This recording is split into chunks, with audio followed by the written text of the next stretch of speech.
The sound of the smack cut through the music like a knife. For a beat that lasted forever, the ballroom froze, a chandelier trembled, a waiter paused mid-step, and my glasses tumbled from my face and exploded on the marble. Warm shards scattered under gnawed shadows. A piece nicked my shoe. My cheek burned, but it was nothing beside the ache that hollowed my chest. Her hand still floated in the air, trembling where it had struck.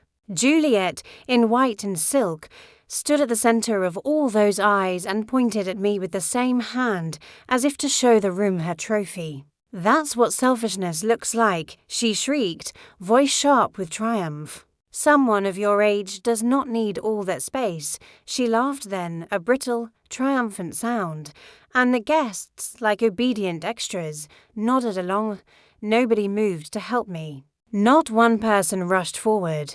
130 faces watched the old woman crouch on the floor picking up shards of her life. Some looked away, embarrassed. Others whispered and tilted their heads like they were watching an opera. My son, Ethan, stood frozen, gaze fixed on some imaginary dust at his feet.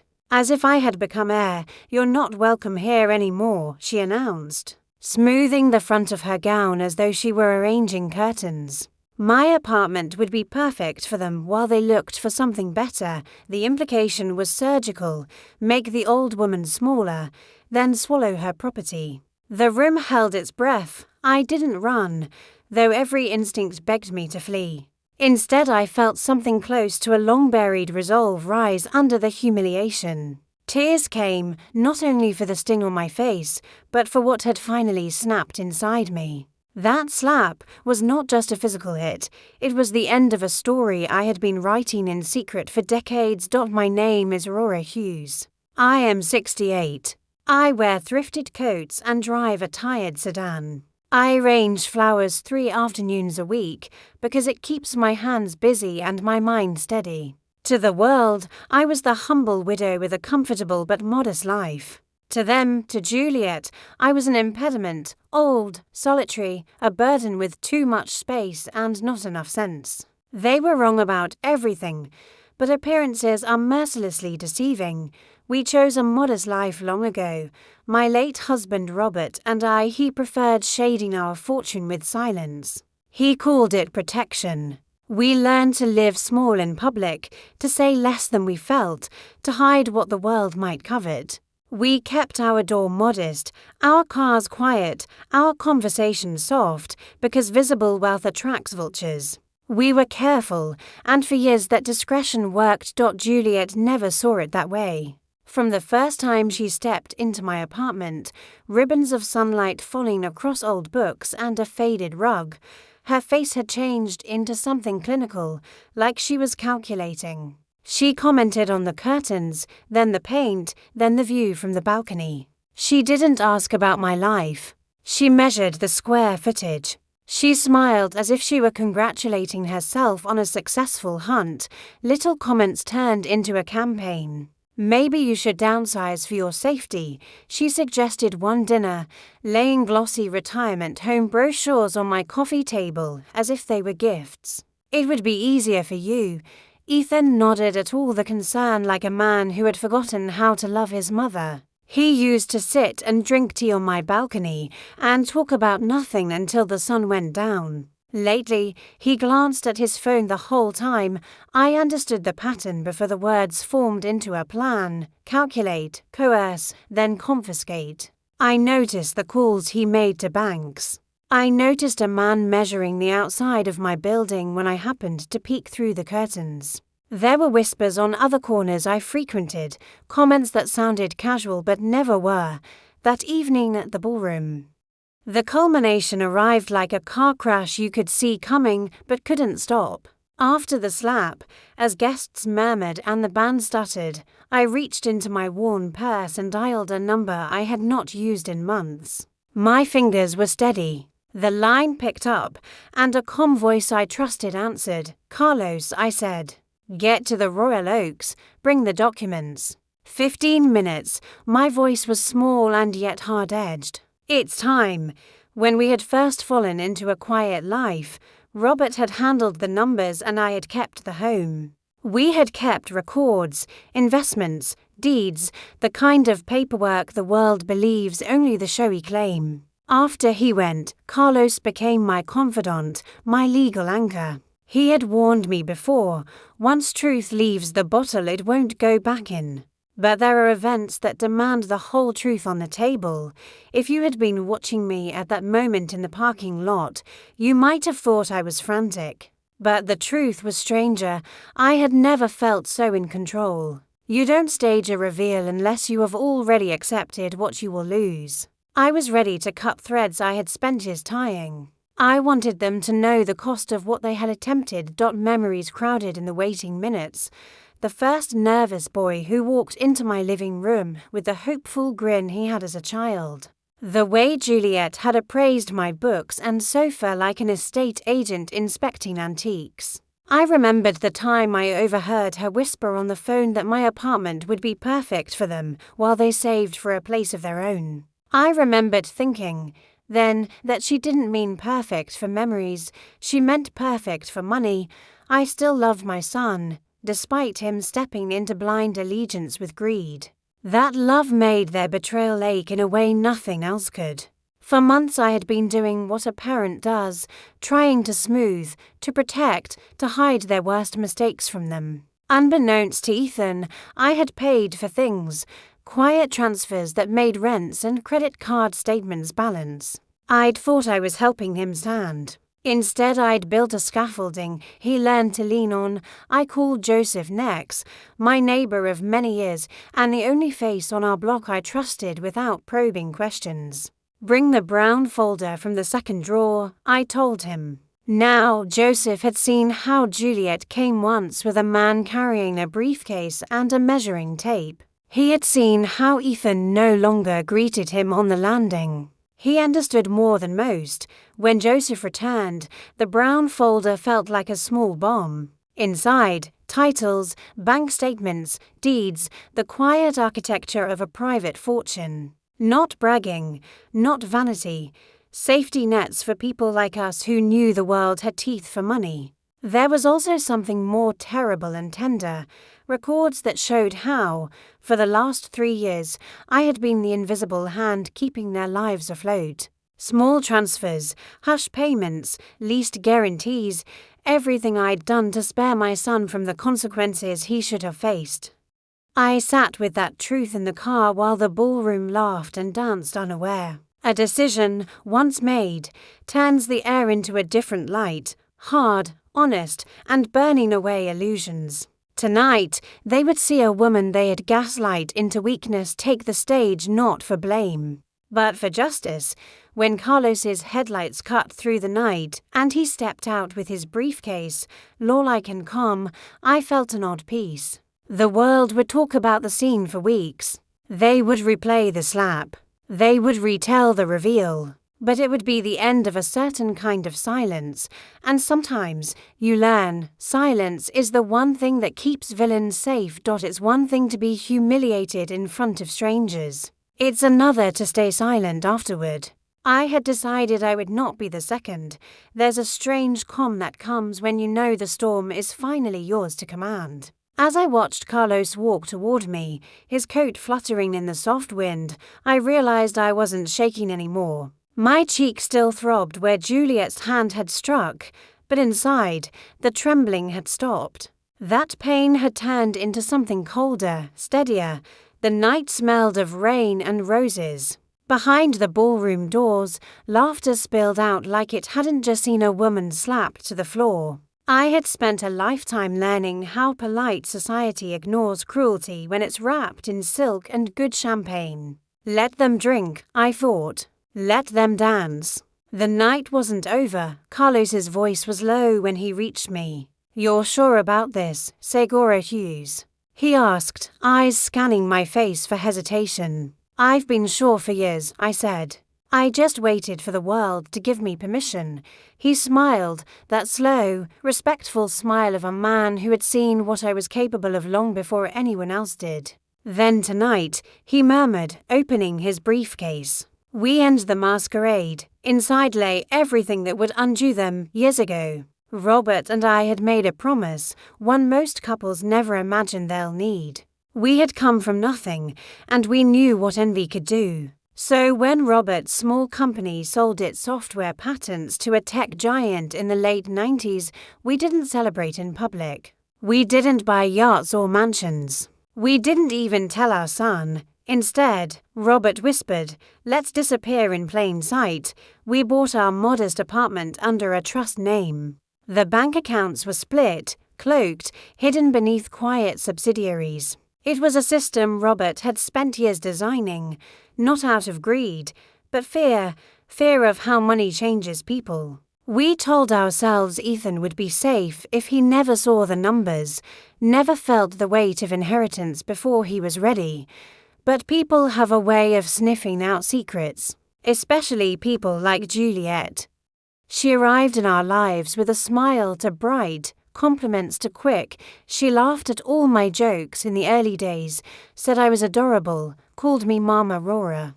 But I saw her eyes the day she found the safe behind the bookshelf. It had been an accident, she claimed. She was dusting, helping. That's what she said as her gaze lingered too long on the faint outline of the metal door. After that day, her tone changed, subtly. Like a violin string pulled tighter, she began asking questions about Robert's old company, about the inheritance, about the way I never seemed worried about bills. "Oh, Aurora," she would tease, smiling sweetly, "you must have some secret little treasure tucked away." I always laughed it off, but she kept digging, casually at first, then relentlessly. And Ethan, poor foolish boy, believed every word she fed him about planning for their future. He never realized the future she was planning didn't include me. Back in the present.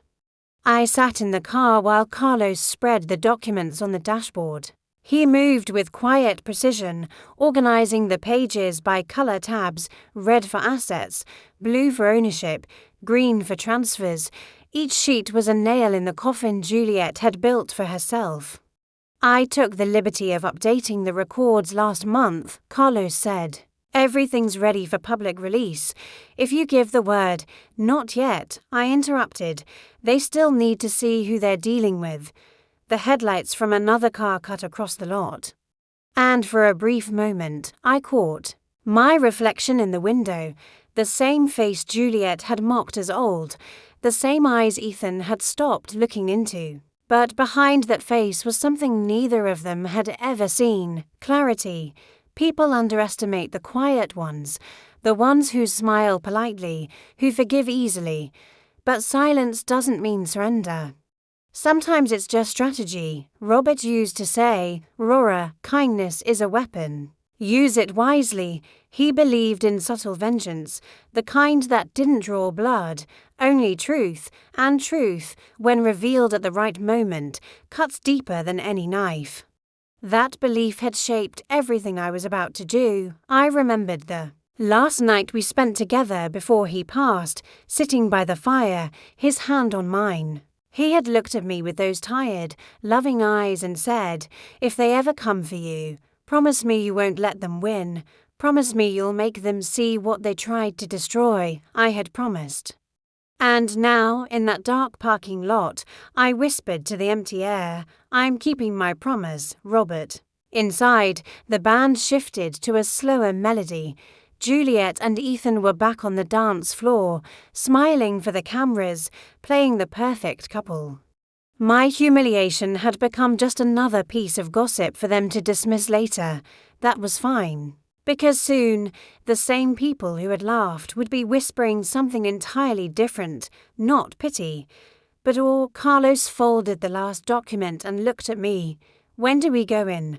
"Not yet," I said, glancing at the clock.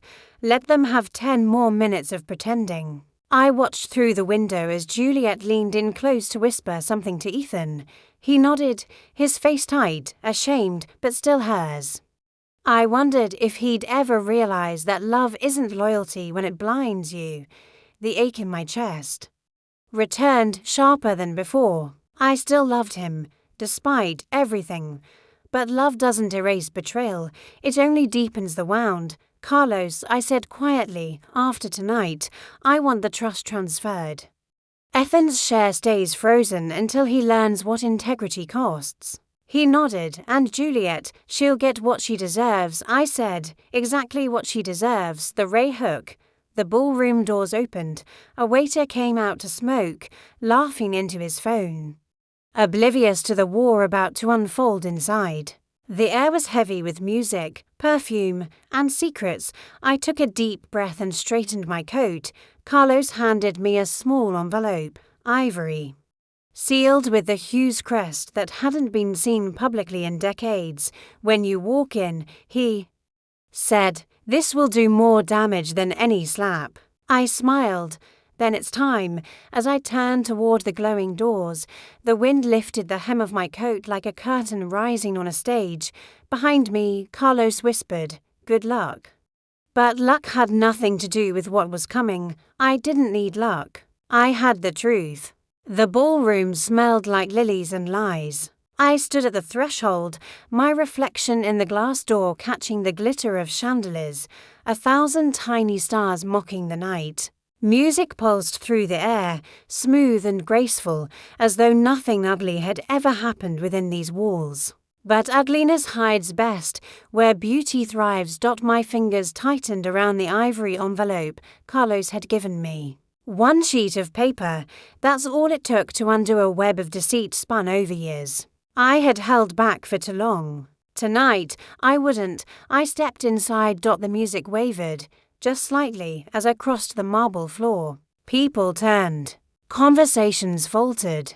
Laughter wilted mid-sentence. They all saw me, the woman who had been slapped, humiliated, exiled, returning to the scene like a ghost refusing to rest. Juliet was the first to notice. Her smile froze. Then she recovered, too quickly. Oh, Aurora, she said loudly, voice carrying over the strings of the orchestra, you're still here. How brave of you. The room chuckled in uneasy unison. The kind of laugh people give when they're afraid to pick a side. I smiled back. Bravery, I said softly, isn't something you wear, dear. It's something you reveal. I watched confusion flicker in her eyes. She wasn't used to me speaking with edges. She was used to the mild Aurora, the polite old woman who said sorry for taking up air. Tonight, she was meeting someone else entirely.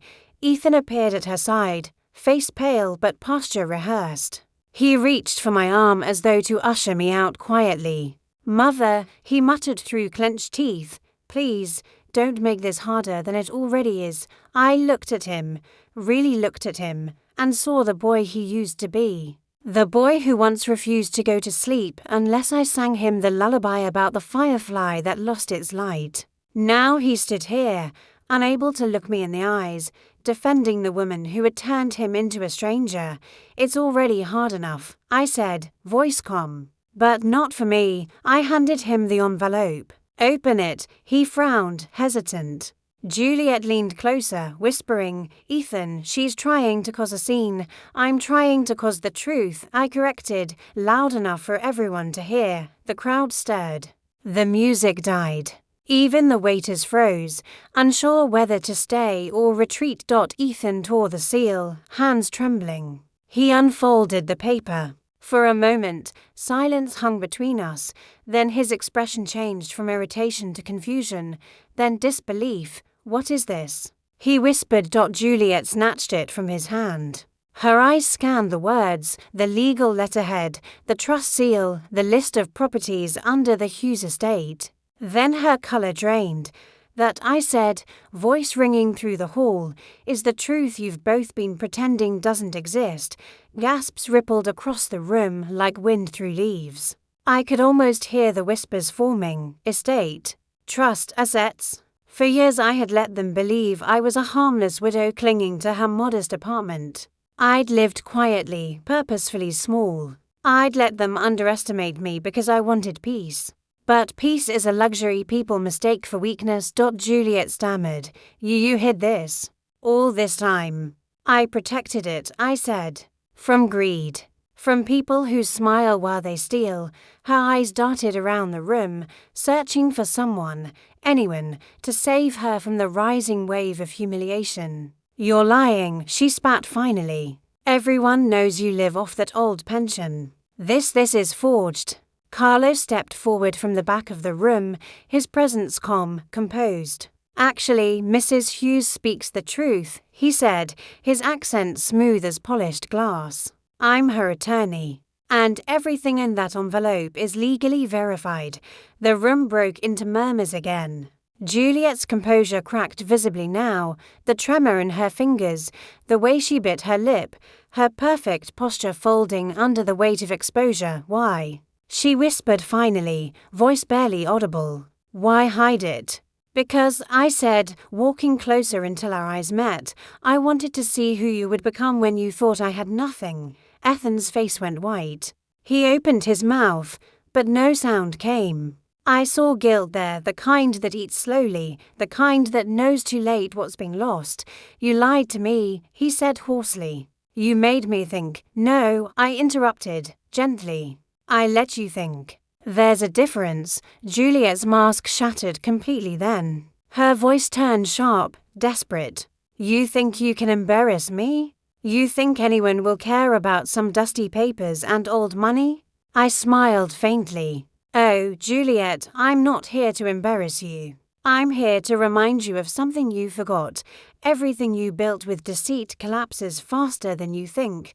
She opened her mouth again, but the room had already turned on her. The same guests who had laughed at my humiliation were now whispering behind manacled hands, eyes wide with fascination. "How poetic," I said softly, almost to myself. "The same crowd that clapped when I was slapped will now watch the curtain fall on your little performance." The ray hook came naturally, the kind that keeps everyone breathless. Juliet stepped forward, fury blazing. "You can't do this." I met her gaze. "I already have." At that moment, Carlos handed Ethan a second envelope. "This," he said, "is your father's final letter. He asked that it be given to you only when your mother deemed it time." Ethan took it, trembling. The crowd leaned closer, the music gone completely now, replaced by the thrum of human curiosity. He unfolded it slowly. The first line caught his breath. "My son, if you're reading this, it means you've lost sight of what matters." The letter went on, Robert's careful handwriting spelling out truths Ethan had refused to see, the hidden trust, the modest life chosen deliberately, the warning about Juliet's ambition.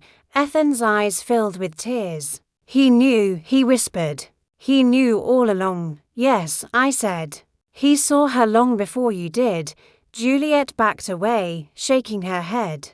This is manipulation. You planned this."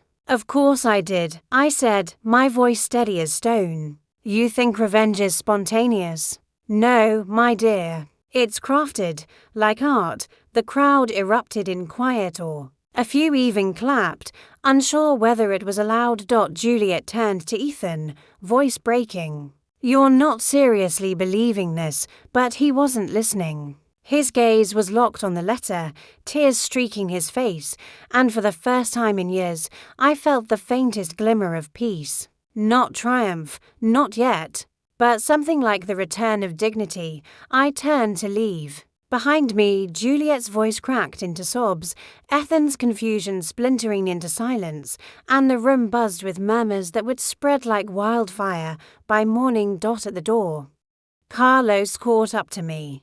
"That was masterful," he said. "It was necessary," I replied. "But this isn't over. The real reckoning starts tomorrow." He raised an eyebrow. "You mean?" "Yes," I said, stepping into the cool night air. The courtroom. The courthouse smelled of polished wood and nervous perfume. Reporters buzzed outside the steps like hornets, microphones flashing in the grey morning light. A week ago I was the pitiful widow slapped at a wedding. Today they called me the woman who stunned the city with a secret fortune. Titles change fast when truth starts talking. Carlos walked beside me, files pressed tight against his chest. "You don't have to testify," he murmured. I want to, I replied. They built their story on lies. I'll end it with honesty.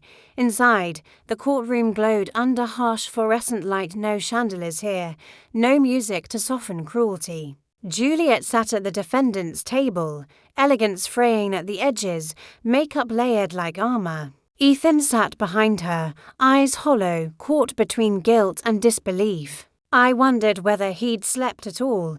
Judge Whitmore entered, robe sweeping. Cameras clicked. The hum of whispers faded into brittle silence. Case number 4179, the clerk announced. Hughes v. Hughes and Juliet Fairmont.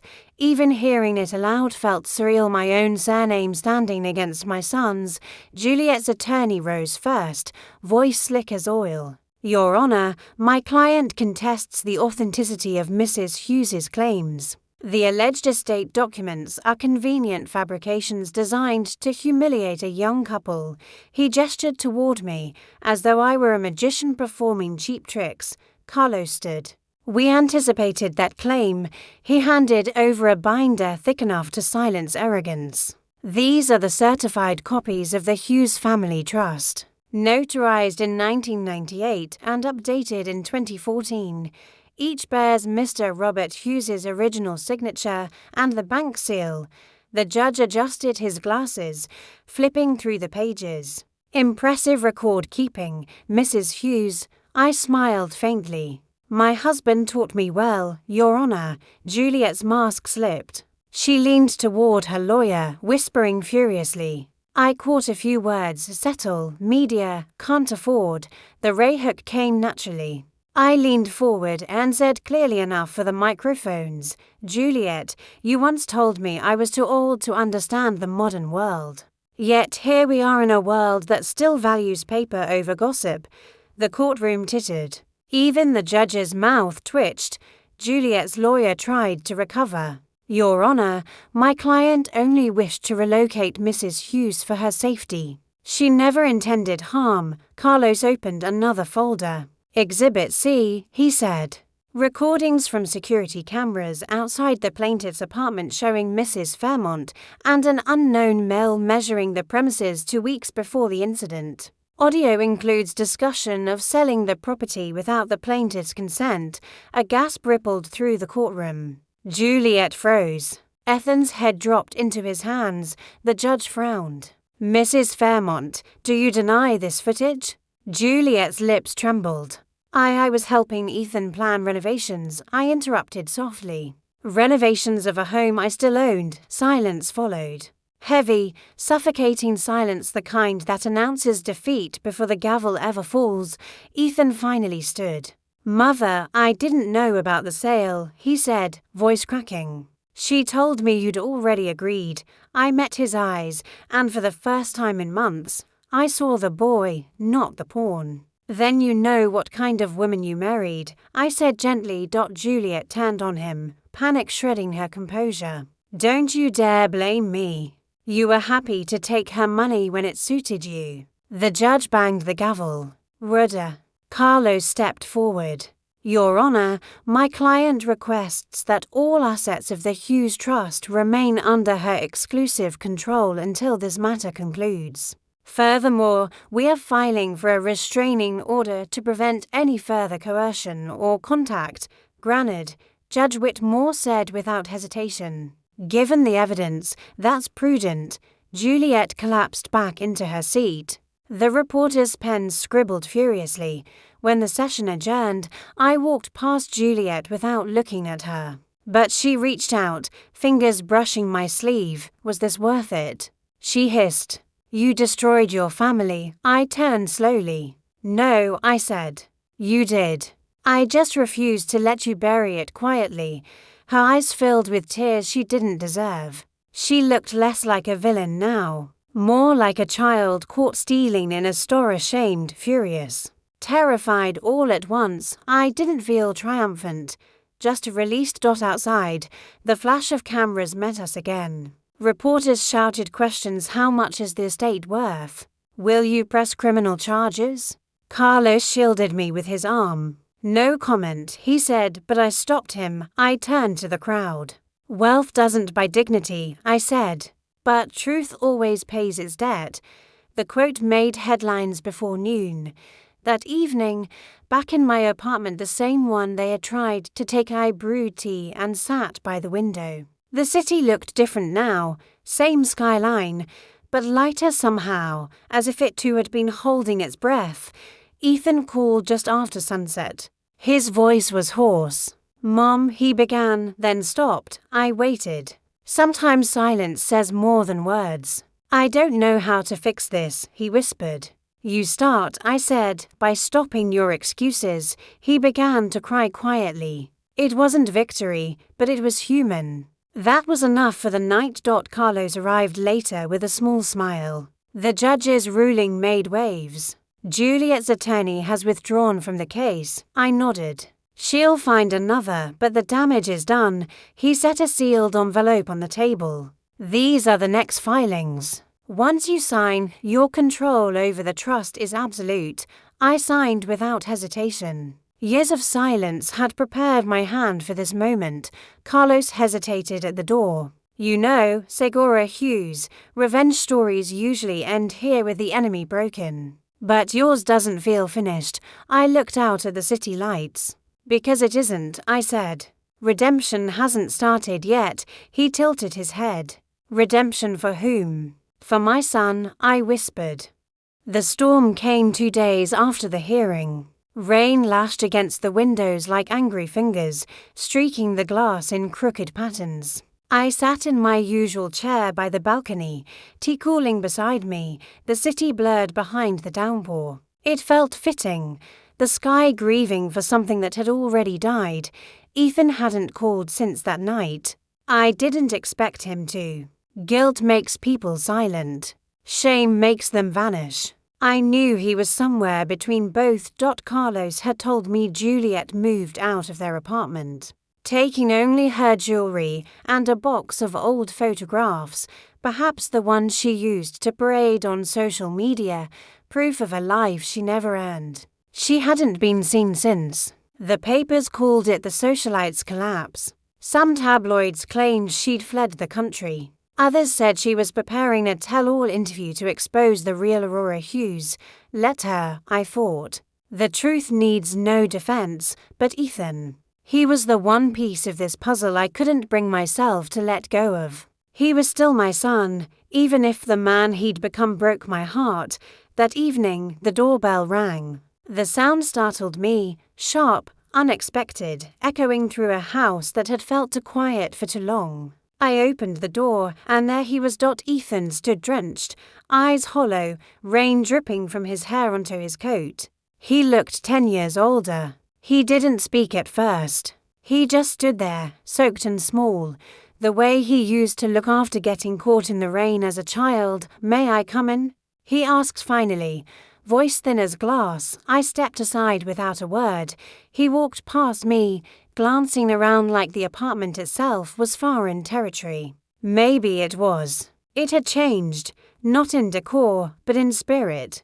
The warmth he once took for granted was gone, replaced by something sharper. I poured him tea. He didn't touch it.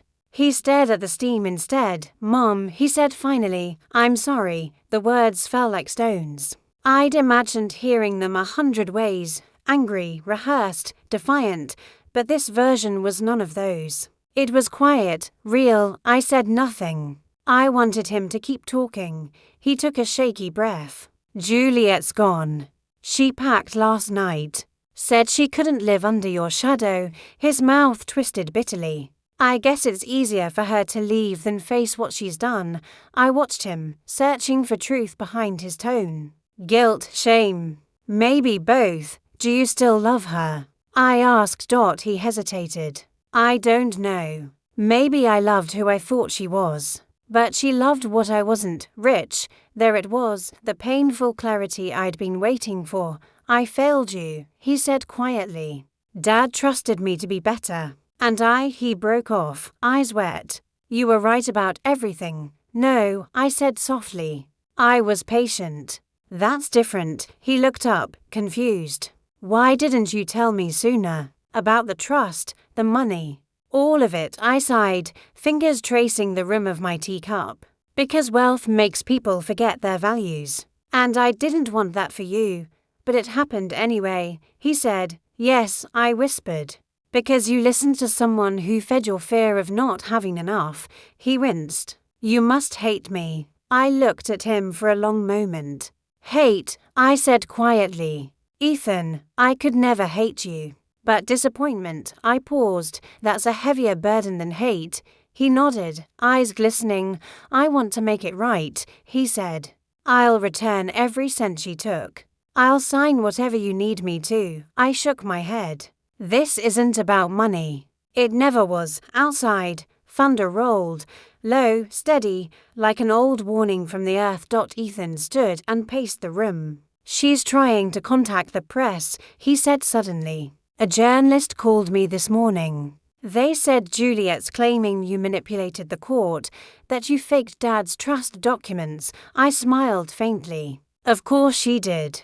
The guilty always need a villain to stay relevant. She's desperate, Mom. She said she has evidence. I looked up. Evidence of what? He swallowed.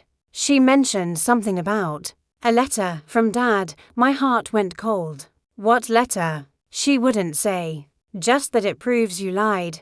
I set my cup down slowly. The sound of porcelain against wood was the only noise between us. There's no other letter, I said.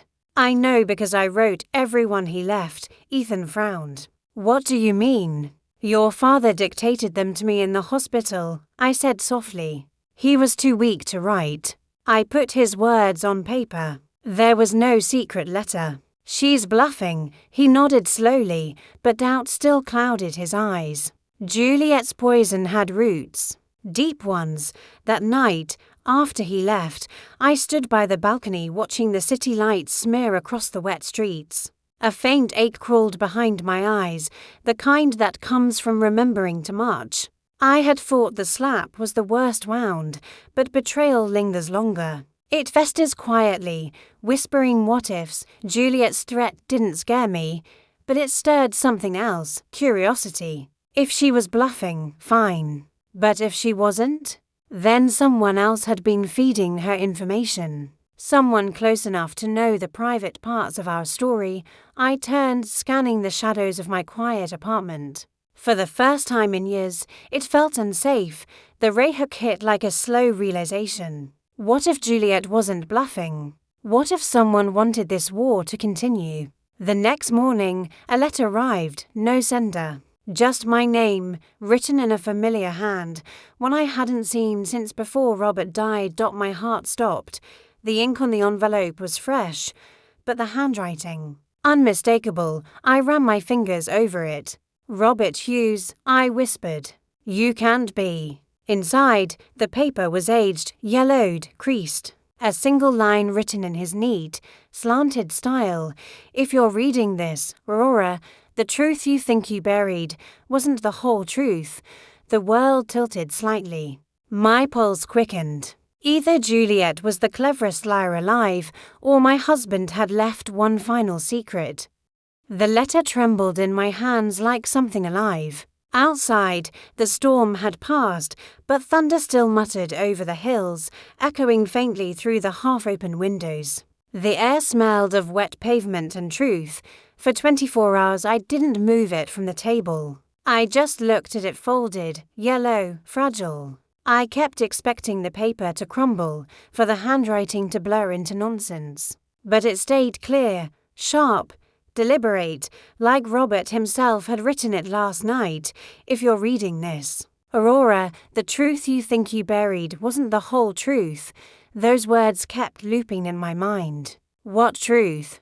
I'd already dragged every hidden corner of our life into daylight. The trust, the fortune, the secrets I'd guarded for decades. What else could there be? Carlos came the next morning, his face tight with concern. Who sent it? He asked. No return address, I said. But the handwriting. He leaned closer, eyes narrowing. That's Robert's hand. I remember his notes on the old contracts, so it seems, I murmured. We sat in silence for a moment, the letter between us like a ghost at the table. Could Juliet have forged this? Carlos asked finally. I shook my head. She wouldn't know his loops and strokes. This, I tapped the signature. This is to intimate. To real, Carlos exhaled. Then maybe he left it somewhere, and someone found it. But where? I whispered. I went through every document when he died. Every box, every drawer. He hesitated. Unless there was a place he didn't want you to look. The idea chilled me more than the letter itself. Robert keeping something from me? We'd built our entire marriage on trust and quiet transparency. Or so I thought. Help me find it, I said. We spent hours combing through the apartment. Drawers, files, photo albums, everything I had already sorted after his death. Nothing. Then, while Carlos checked the study, I noticed something odd behind the bookshelf. The same shelf where Juliet once accidentally found the safe. One corner of the back panel was slightly loose. Not enough to notice unless you were looking. I pressed gently. The panel shifted, revealing a narrow compartment barely wide enough for a hand. Inside was a sealed plastic sleeve with 2 envelopes, one addressed to Ethan Hughes, the other to Aurora Hughes, to be opened if necessary. My pulse thundered in my ears. I slid the second envelope out and tore it open.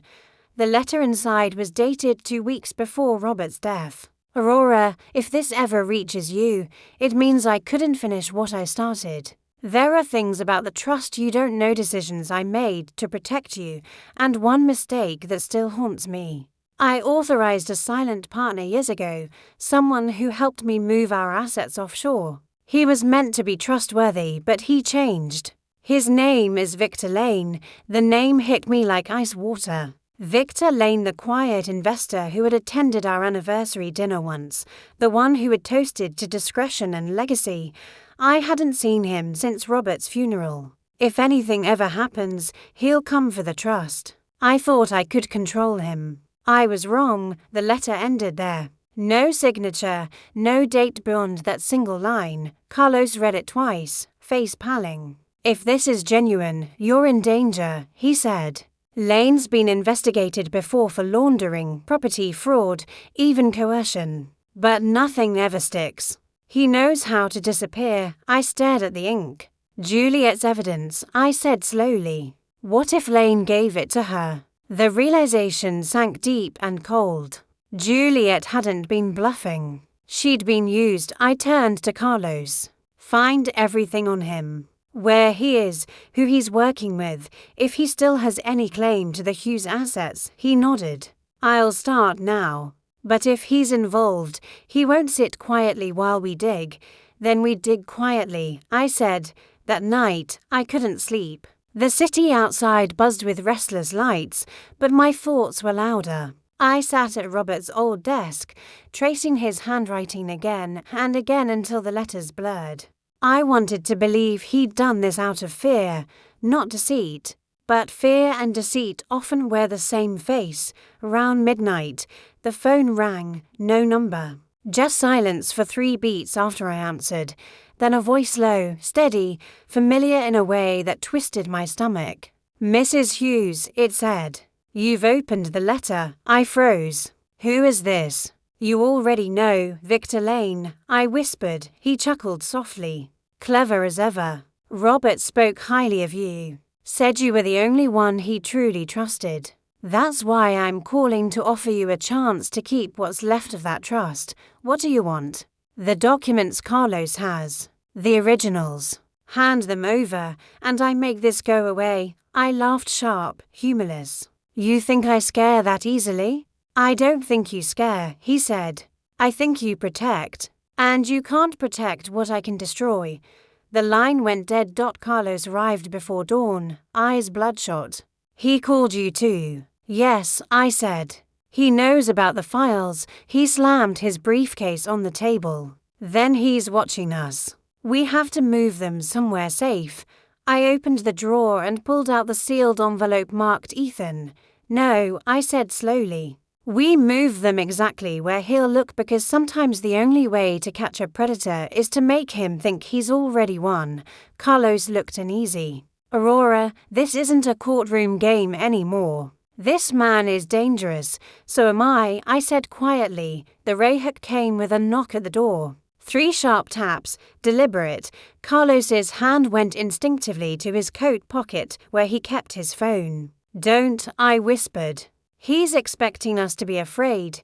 I opened the door. No one stood there, just a single red envelope lying on the welcome mat. Inside was a photo. Me and Ethan leaving the courthouse, circled in red ink. Beneath it, a message scrawled in the same elegant handwriting as before. Next time, I won't send a letter. The photo on my doorstep still lay where I dropped it.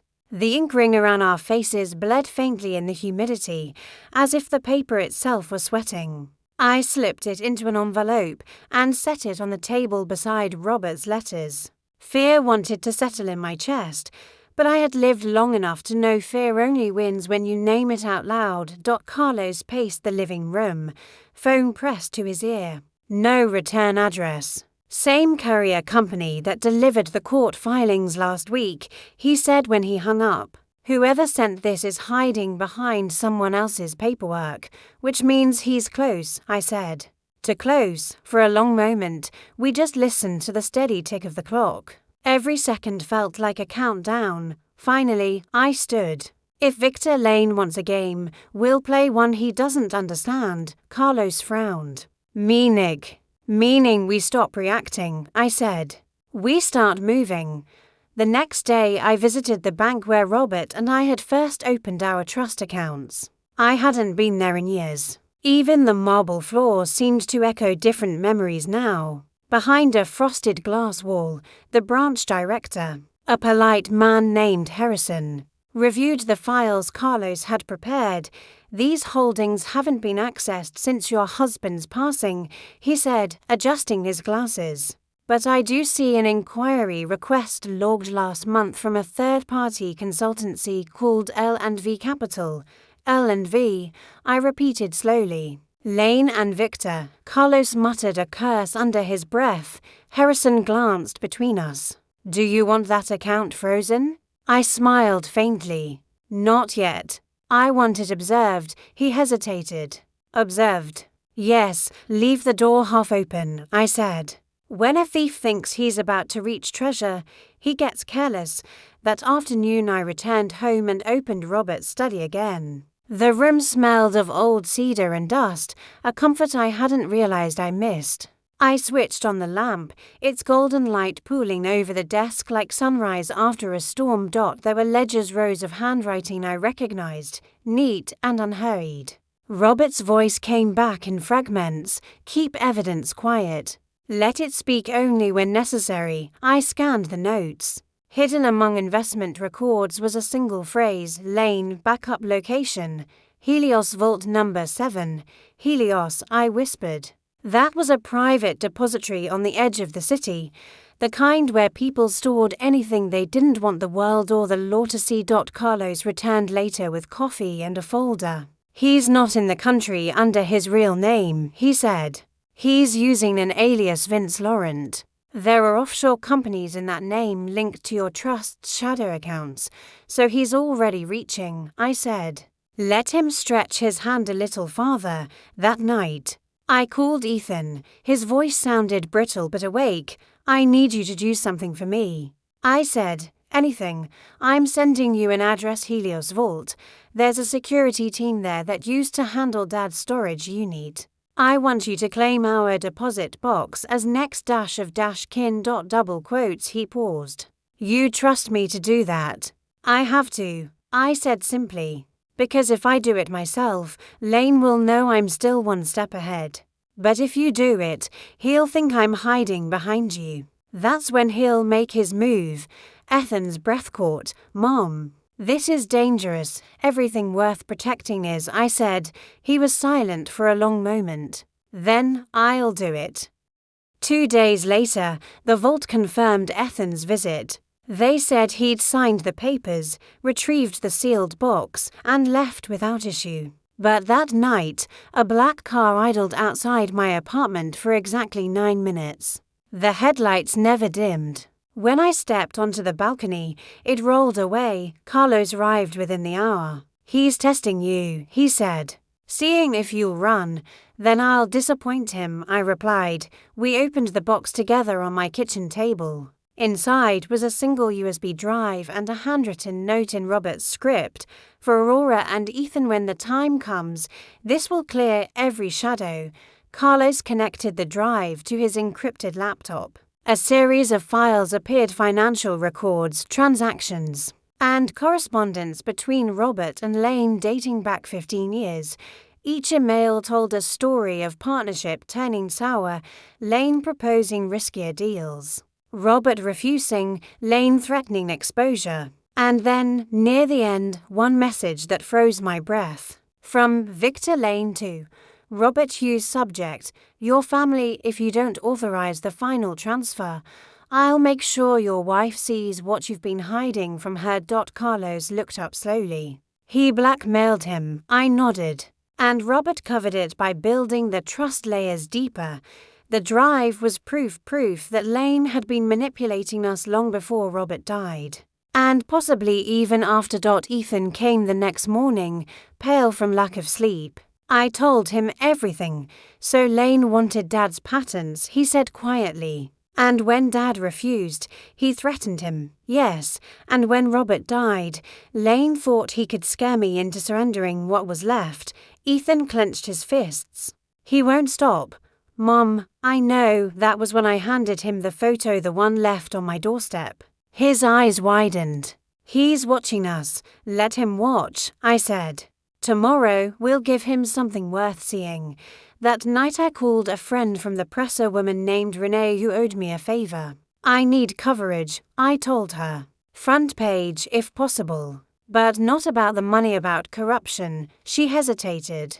"You're going public?" "Yes," I said. "If Lane wants to drag me into the light, I'll bring him there first." We arranged an interview for Friday. I would tell Robert's story: the rise, the betrayal, the truth of the trust, and release selected documents from the USB drive. Nothing illegal, just enough to show who had been pulling strings behind the scenes. Carlos wasn't convinced. "He could retaliate." "He will," I said. That's the point. The morning of the interview dawned bright and deceptively calm. I wore the same grey coat I had worn to the courthouse, a reminder of survival. As we drove to the studio, I watched the skyline slide past. The city shimmered under sunlight, unaware of the quiet war unfolding in its heart. When the cameras rolled, I told the truth, not the one people expected, but the one they'd refused to see. I spoke of Robert's integrity, of the manipulation that followed his success, of how power turns men into ghosts. I didn't mention Lane by name, but every word pointed toward him. Afterward, Renee squeezed my hand. "You just set the stage for something big. That's the idea," I said. Hours later, as I sat by the window with Carlos, my phone buzzed. A new message: "No sender. You're better at this than Robert was. See you soon." I looked up at Carlos. He's coming out of the shadows, and for the first time, I smiled. "Good," I said. "It's easier to fight what you can finally see." The cafe smelled of roasted beans and old paper. Rain tapped the windows in lazy intervals, the kind of rain that muffles sound and amplifies thought. I'd chosen this place deliberately, public enough to be safe, quiet enough for confrontation. Victor Lane arrived on time, of course. He always had that punctual arrogance, the air of a man who measured control in seconds. His suit was immaculate, silver hair combed into precise lines. Smile rehearsed. When he saw me, his expression didn't change, just the faintest tilt of curiosity. Like a chess player sizing up an opponent who had dared to move first. "Aurora Hughes," he said smoothly, taking the seat across from me. "Still elegant as ever." "Flattery is for men who've already lost," I replied. "Coffee." He chuckled softly. "You've grown sharp." "I've always been sharp," I said. "You just mistook silence for dullness." For a few moments, we let the rain speak for us. The waiter placed 2 cups between us and retreated without a word. Victor leaned forward, elbows on the table. "You've made quite the spectacle," he said. "Court cases, interviews, public sympathy. I almost admire it, almost." He smiled, almost. "But you've also made mistakes. Go in public draws attention, and attention brings questions. Questions about where Robert's money came from, how it was moved offshore, who helped." He paused, watching my eyes for reaction. "When the answers start pointing at you, the world might not like what it sees." I sipped my coffee. "You mean they'll see the truth?" "I mean they'll see what I show them," he said, voice soft but venomous. I met his gaze calmly. "You always did believe truth was a matter of narrative. But the difference between us, Mr. Lane, is that I don't have to lie to make mine convincing." His jaw flexed, barely visible. "Robert was naive. You're reckless. Robert was kind," I corrected. "And you mistook kindness for weakness. Just like you mistook grief for surrender." He smiled again, but this one didn't reach his eyes. "Tell me, Aurora, what exactly do you want? An apology, money? Because I can offer you both, quietly. Walk away from this, and you can live the rest of your life comfortable, untouched." I set my cup down carefully. "You still think this is about comfort?" He spread his hands. "Then what is it about?" "Closure," I said. "The kind money can't buy." He leaned back, studying me as though I were a puzzle piece that didn't fit his design. "You've got nerve. I'll give you that. But you're in over your head. You don't know the kind of people I work with." "I know the kind of man you are," I said. "And that's enough." The air between us grew taut, stretched thin by the weight of things unsaid. He opened his briefcase and slid a small folder across the table. "Proof," he said simply. I opened it. Inside were photographs, grainy screenshots of old financial transfers with my name attached, dates circled in red. To an untrained eye, they looked damning. He watched for my reaction. "You see, Aurora, perception is power. I could leak these to the press, and by morning you'd be the villain in your own story, or..." He tapped the folder lightly. "We could end this today." I smiled faintly. "You really don't understand me at all." His brow furrowed. "What do you mean?" "I released those same files this morning," I said. "Every document, every transfer, every trace you thought was leverage, already published with full context. My statement's been live for 2 hours." The blood drained from his face, though he covered it with a brittle laugh. "You're bluffing." "Am I?" I slid my phone across the table. On the screen, a headline from the Tribune: "Aurora Hughes exposes financial blackmail network. Alleged investor named as Victor Lane." The article scrolled beneath it, detailing years of manipulation, evidence from the USB drive, and official inquiries already underway. His smile vanished.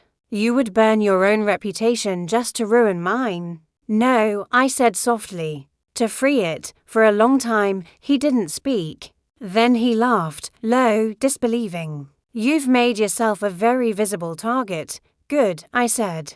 "It means you can't touch me without proving everything I've already said."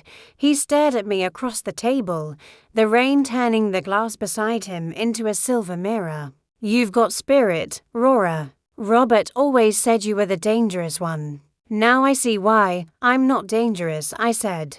"Just done being afraid." He stood slowly, gathering his briefcase. "You've started a fire you can't control." "Maybe," I said, meeting his eyes. "But at least it's burning the right things." He leaned down, voice almost a whisper. "This isn't over. It never is," I said. "That's what keeps people like you awake at night." He straightened, nodded once, and walked out into the rain. I stayed seated long after he was gone. The coffee had gone cold, but I didn't mind. Through the window, I could see his reflection fade into the crowd, a dark shape dissolving into lighter colors. Carlos arrived moments later, breathless. I saw him leave. "Are you okay?" "I'm fine," I said. "He's the one who isn't." He glanced at the phone on the table and whistled softly. You really did it. The articles everywhere. It's not enough yet, I said. Lane's too careful. He'll try to spin this, bury the trail. But I've learned something today. Carlos leaned forward. What's that? That people like him don't fear exposure, I said. They fear irrelevance. So that's what will give him. Silence. Ray Hook. That night, a message appeared in my inbox. No sender, just 2 words, nice move, and an attachment, a short video clip. It was Robert, recorded years earlier, sitting at his desk, saying quietly, if she's hearing this, it means she's finally ready to finish what we started. I froze. The sound of his voice turned the room weightless. There was more to uncover, more than even Lane had known. The video played in the hush of my apartment. Robert sat at his old mahogany desk, the same one I'd spent half my marriage sitting beside. His hair was silver at the temples, his eyes bright but tired, the look of a man who had already said goodbye to the world but wasn't done leaving messages for it. If she's hearing this, he said, it means she's finally ready to finish what we started. I leaned forward, every nerve alive. Aurora, I couldn't stop Lane, but I left him something he'll never understand, a lock built from truth, not money. It's hidden in the foundation of the trust itself. The papers look ordinary, but the power isn't on paper. It's in the code. He paused, smiled faintly, the smile I'd fallen for decades ago. You once asked why I named it the Hughes Helios Trust, because Helios means the sun, and no matter how deep someone hides, sunlight finds them. The key file is called Legacy Key. Use it only when you've seen the full darkness. The screen flickered, then went black. Carlos exhaled beside me. He hid an encryption key inside the trust. I nodded slowly. A digital lock. And Lane never knew. Carlos opened his laptop, hands moving fast. If we can find that file, we can track every false transfer Lane made under the trust's umbrella. It would expose every shell company he's ever touched. But if it's there, I said, Lane will come for it. He looked up. Then we move faster. The next 48 hours blurred into one long, quiet storm of screens and sleeplessness. Carlos sat up in the study, surrounded by drives and coffee cups. Ethan joined us, pale but determined. The faint click of keys filled the air like a heartbeat. At AM, the screen flashed. Access granted. Inside the hidden folder was a single encrypted file, Legacy Key, and beneath it, a note in Robert's handwriting, scanned and saved decades ago. Sunlight always finds the cracks. Carlos stared. This isn't just a password file, it's a trigger. If we decrypt it, it'll replicate across the entire trust network. Every hidden account, every offshore record. We'll go public. Ethan's eyes widened. You mean, exactly, Carlos said. If we open this, Lane's empire collapses in minutes. For a long time, none of us spoke. The file blinked like a heartbeat on the screen. One keystroke, and years of lies would turn into evidence. Ethan broke the silence. Do it, I shook my head. Not yet. We use it when it hurts most. The next morning brought the headline I'd been waiting for. Investor denies accusations, claims Aurora Hughes engineered fraud scheme. Lane had gone public, twisting the narrative. He framed himself as the victim, the loyal partner betrayed by Robert's widow. He even released edited versions of our financial records. The story spread like wildfire. Carlos slammed the newspaper down. He's playing sympathy. Good, I said. That means he's nervous. Ethan looked at me. So what now? Now, I said, we show him what sunlight really looks like. That evening, I asked for a meeting. Not in secret this time, but in front of cameras. A live-streamed interview, same network as before. I wanted him to see it. To know I wasn't hiding. I arrived early, calm, composed. Wearing Robert's cuff bracelet, my quiet armor, when the cameras rolled. I looked straight into the lens. I was accused today of creating a fraud scheme, I said. That accusation came from a man who once called himself my husband's partner.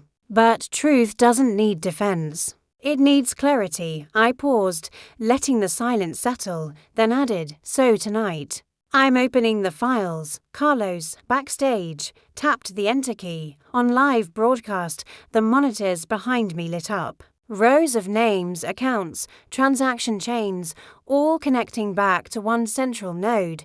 V Lane Holdings Ltd. The feed exploded across the internet in real time. Journalists began calling within minutes. The anchor stared, speechless. Every secret Robert had buried in code now poured into daylight. I didn't smile. I just said, for years, people like him used shadows as cover. I prefer light, and I walked off camera. By nightfall, Lane's officers were under investigation. His partners were denying association. His accounts frozen. Every news outlet carried one phrase from my interview. Sunlight always finds the cracks, but victory never feels like you think it will. I sat by the window again, the same chair where the story had started, and felt a strange mix of relief and exhaustion. Ethan brought me tea. It's over, he said softly. Almost, I replied. He frowned. You're still not at peace. Peace isn't something you declare, I said. It's something that settles when there's nothing left to hide. Carlos arrived later, laptop in hand. There's one more file in the folder, he said. Hidden inside the key, he turned the screen toward me. A single line of text appeared, transfer authorization. Ethan Hughes, beneficiary. My breath caught. Robert left everything. To him, Carlos nodded. He must have known you'd protect it until Ethan was ready. That was his faith in you, for the first time in years. I felt tears burn behind my eyes, not from anger, not from grief, but from the realization that Robert had trusted me to finish his work, not to keep it. Ethan stared at the screen. Dad believed in both of us. I smiled faintly. Then let's make sure he was right. Ray Hook. The phone rang, unknown number. I answered. A familiar voice said quietly, Congratulations, Mrs. Hughes. You won the battle. I froze. Lane, he chuckled. But wars don't end when the headlines change, and the line went dead. Outside. Dawn was breaking, sunlight flooding across the skyline like fire over glass. I whispered to the empty room. That's why I built my life in the light. The morning after the broadcast felt almost unreal. For the first time in months, the city outside my window sounded ordinary traffic, gulls, laughter from the street below. The kind of sounds that mean life goes on no matter whose name fills the headlines. Carlos arrived with newspapers tucked under his arm. They're calling you the widow who brought down a titan, he said. I smiled thinly. Catchy. But titans always fall when they forget the ground they stand on. He laid one paper flat. Victor Lane, under investigation by Federal Bureau. The words looked heavier in print, like they'd finally stopped belonging to rumor. Ethan joined us a moment later, carrying 3 cups of coffee. Reporters are outside, he said. They want another interview. No, I said. Let them guess what comes next. Silence makes better headlines than answers. The next few days blurred into statements, signatures, and long, cautious conversations with lawyers. Lane's empire was unraveling faster than anyone predicted. One by one, his partners turned on him. Each press release sounded like another nail hammered into an old coffin. But peace never enters quietly. It knocks, waits, and makes you decide whether to open the door. On the 3rd night, I found another letter in the mail plain envelope. No return name. Inside was a single sheet. You took my company. I still have your secrets. I read it twice, then burned it in the sink. Flames licked the paper, curling the ink into ash. I whispered, secrets only have power when you keep them. The next morning, Ethan found me in Robert's study, staring at the empty space where the ledgers used to be. Thinking, he asked. Remembering, I said. Your father used to sit here every Sunday and plan how to make the world fairer for the people who worked for him. Somewhere along the line, he trusted the wrong man. Ethan leaned against the doorway. "You fixed that." "No," I said softly. "I corrected it." "Fixing it will take you." He frowned. "Me?" I turned to him. "The trust is yours now, Ethan. Robert wanted it that way. I kept it alive long enough for you to understand what power costs. Don't spend it like money, spend it like time." For a moment he looked like the boy he used to be, eyes uncertain, heart open. "I'll try," he said. "Don't try," I replied. "Do better." By afternoon, Carlos called with news. "Lane's fled jurisdiction," he said. Interpol flagged his passport. "He's running." I closed my eyes. "Running is just another form of surrender. Should we pursue him?" "No," I said. "Let the law handle the chase. We've already won the truth." That evening, the apartment finally felt like home again. I opened the balcony doors. The wind smelled of rain and freedom. On the table sat the last surviving photo of Robert and me, two younger souls smiling against a sunset. For the first time, I could look at it without guilt. The phone rang once more, an unfamiliar number. I almost ignored it, then answered. A recorded voice spoke. "Mrs. Hughes, this is the Federal Bureau's Financial Crimes Division. We'd like you to come in tomorrow to finalize your statement. Mr. Lane's accounts are frozen. He won't touch you again." I thanked them and hung up. My hands trembled slightly, not from fear, but from release. Later, Ethan joined me on the balcony. "Mom," he said quietly, "do you ever wish things had ended differently?" I thought about that. About the years of silence, the betrayals, the courtroom lights, the taste of revenge that always came with a trace of regret. "I wish they'd never begun the way they did," I said. "But endings we earn." He nodded, eyes on the skyline. "Dad would be proud. Then let's live like he can still see us," I whispered. Weeks passed. The city moved on to new scandals. The headlines faded. Yet sometimes, walking through the markets or sitting in a cafe, I'd hear my name in hushed tones, a story retold, a cautionary tale, a legend already turning into myth. And every time I'd smile, because legends are just truths polished by memory. Ray hook, closing twist. One evening, Carlos stopped by with an envelope marked confidential, post-audit findings. Inside was a single sheet of data, an unclaimed account linked to a name I hadn't heard in years. Hughes active. Carlos looked up. "It's impossible. The system lists recent logins. Someone's using Robert's credentials." My pulse steadied into a cold rhythm. Then the story isn't over after all. Outside, the last light of day caught the window, scattering gold across the room like fire. The file on Carlos's laptop blinks like a heartbeat. Hughes active. "Last login, 48 hours ago. That has to be a system error," I said, though even I didn't believe it. Carlos scrolled through the metadata. "No, look, each access came from a verified key, Robert's original digital signature. You can't fake that without his private token." Ethan frowned. "But Dad's token was destroyed when the trust was sealed." "Apparently not all of it," I murmured. "Someone rebuilt his access." For a long moment, none of us spoke. The hum of the computer filled the silence like a held breath. We traced the IP address. It pointed to a private network registered under an old company name, Helios Consulting LLC, the same name Robert had used for his first research firm. Except that company had dissolved 15 years ago. "Lane's gone," Carlos said, rubbing his forehead. "Who else would resurrect this?" I looked at the date, Robert's last birthday. "Someone who knew him. Someone who wants me to find them." Ethan's voice was barely above a whisper. "You think Dad left something? Alive, not alive," I said softly. But unfinished.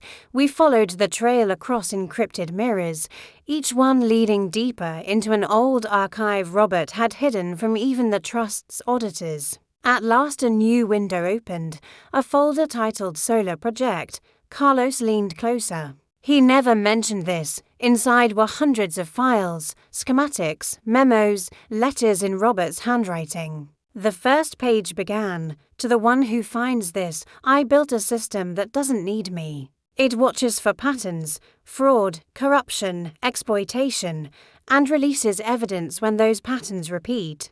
If someone's using my name, it means the system is working." Ethan exhaled sharply. "He created an autonomous watchdog." Carlos smiled in disbelief. "Robert built an algorithm before algorithms were headlines. I read the final line twice. When it activates, trust the light it sends." A notification pinged. "Incoming message, encrypted." Carlos hesitated. "Could be a trace, or it's the light," I said. "Open it." The screen filled with static, then a slow-forming image, a satellite map zooming in on the city's financial district, stopping at a single high-rise, Lane Enterprises. A small sun icon pulsed on the roof coordinates. Beneath it, text appeared, "Solar node number 1, active transmission." Ethan stared. He set the system to broadcast data when corruption mirrored the old patterns. "Lane's building is the trigger," I whispered. Robert didn't just expose the past. He prepared for the future. The next morning, the city woke to chaos. Every screen downtown, billboards, office monitors, subway panels flashed with financial data, shell accounts, offshore transfers, familiar names. Not just Lane's, others, politicians, executives, donors. Robert's system had gone public on its own. News anchors stumbled over explanations. Authorities scrambled to trace the leak. And in the center of it all, the Hughes Helios logo glowed like sunlight through glass. Carlos watched the feeds, astonished. "He automated truth," Ethan whispered. "Dad's still protecting people." I felt both awe and grief. "No, he's reminding us that justice doesn't retire." By evening, reporters surrounded my building. I refused every request. Let them guess. The story didn't need my voice anymore. It had Robert's code instead. Inside, Carlos set a small drive on the table. "This contains the core program. If we erase it, the transmissions stop. If we keep it, it will keep activating whenever the same patterns reappear." Ethan looked at me. "What would Dad want?" I turned the drive over in my hand, its surface catching the light. "He'd want the world to keep watching, even if it never stops." Carlos asked. I met his eyes. "Especially if it never stops." Later, alone, I walked into Robert's study one last time. The air felt different, lighter, cleaner. The past had emptied its weight. On the desk lay a photograph that hadn't been there before. Robert, me, and Ethan, taken years ago. On the back, in his handwriting, "You were always the light." Tears blurred the ink, but I didn't wipe them away. Some words deserved to dissolve into memory. Ray Hook, cliffhanger. As I turned off the lamp, Carlos's phone buzzed. A single alert glowed on the screen. "Solar node number 2. Activation detected. Location unknown." We exchanged a look. "Robert built more than one," Carlos said quietly. I felt a strange calm settle in my chest. Then the world's finally ready for his sunlight. Outside, dawn was breaking again, not gentle this time, but brilliant, defiant, alive. The second activation changed everything. The alert on Carlos's phone pulsed like a heartbeat that refused to die. "Solar node number to active." For a moment, none of us breathed. Then, without speaking, we moved. Years of fear and fight had trained us to follow the light, even when it burned. Carlos traced the coordinates. "It's not in the city," he said. "It's rural, an old research site Robert owned decades ago." "The one near the coast." Ethan looked at me. "The house where you and Dad built the prototype lab." I nodded slowly. The first Helios, we drove through rain and wind, the road twisting between cliffs and sea. The sky was grey, heavy, the kind that presses memories into the heart like fingerprints. Every mile felt like travelling backward through time. When we arrived, the house stood just as I remembered, half ivy, half ghost. The door creaked open with a push, the scent of dust and salt rushing out to meet us. Inside, the power was still on. Somewhere deep within, a low hum filled the silence, mechanical, patient, alive. Carlos found the source first. Beneath the study floor was a glass chamber glowing faintly gold. A small server, old but still running, connected to a satellite uplink. The words on its monitor read, "Solar node number to transmission complete." Ethan leaned closer. "So this is what Dad left behind." I touched the glass. "No, this is what he became." A soft chime sounded. The monitor flickered, and a video window opened. Robert's face appeared again, older this time, voice calm and deliberate. "If you've come this far," he said, "it means the system worked. Aurora, Ethan, you've done what I couldn't, faced the dark without becoming it." He paused, as if he could see us through time. The Helios project was never about wealth. It was about witness. Every age builds its shadows. Someone must always hold the light. Now it's yours. The screen dimmed to black. Ethan's eyes shone. "He trusted us to continue it," Carlos whispered. "A legacy coded in conscience." I smiled faintly. "And conscience never expires." We shut down the servers after saving every file. As the hum faded, the house seemed to exhale. The walls no longer felt haunted, just hollow, waiting for quiet. I stepped outside.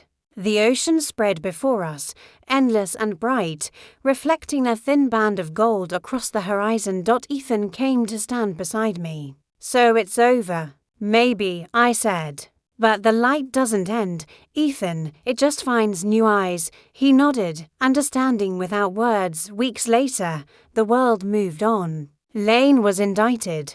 The trust was clean. The Helios files had become an international ethics study. I watched it all from my balcony, the same one that once framed fear, now holding peace. Carlos still visited. Ethan rebuilt the company, smaller but stronger, guided by Robert's principle, "Power belongs to those who serve it wisely." And me. I learned that silence can be both a weapon and a home, but truth is the only inheritance worth keeping.